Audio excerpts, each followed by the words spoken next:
Welcome back to this final segment of Capital Connections. We're going to start with Governor Kasich's answer to questions centering on education. It means high standards in high school, and it means local control to develop the curriculum to meet the high standards. Okay, that's what it means to me.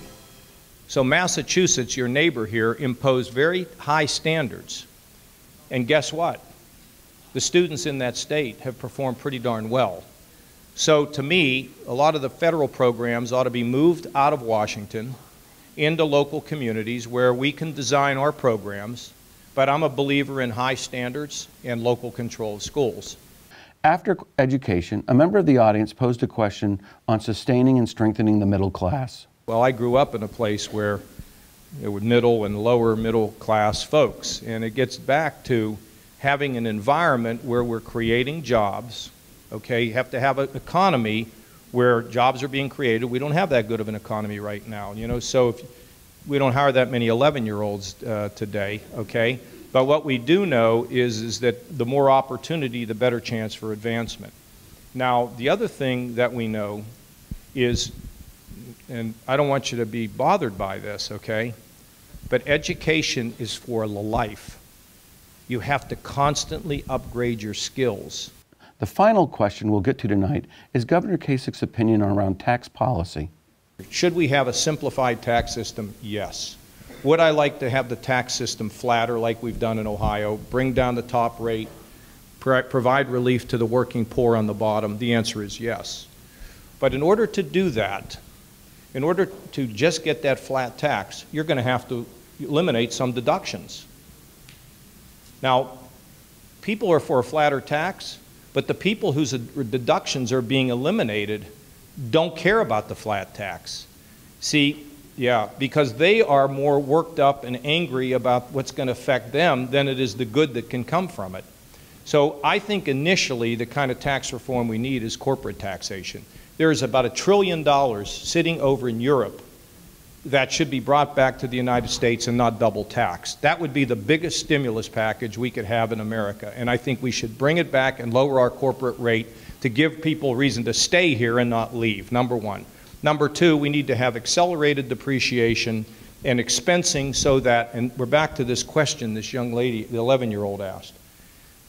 Businesses now are in a mode of buying back stock.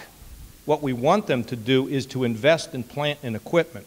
Because when they invest in plant and equipment, workers have tools to be more productive.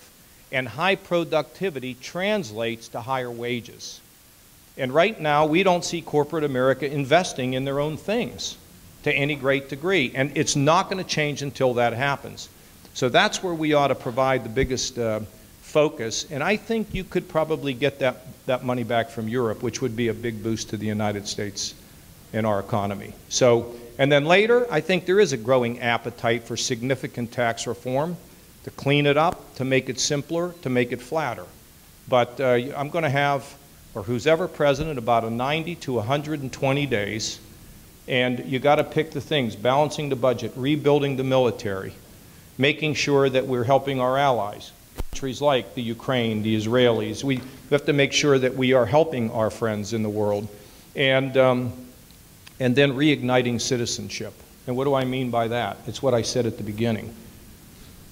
Folks, we're not great because of government. We're great because I love to tell this story about the lady that lived across the street from me when I would sled ride down the sidewalk into the street. The lady there would call my mother, okay? I didn't like her sticking her nose into my business. Thank God she did.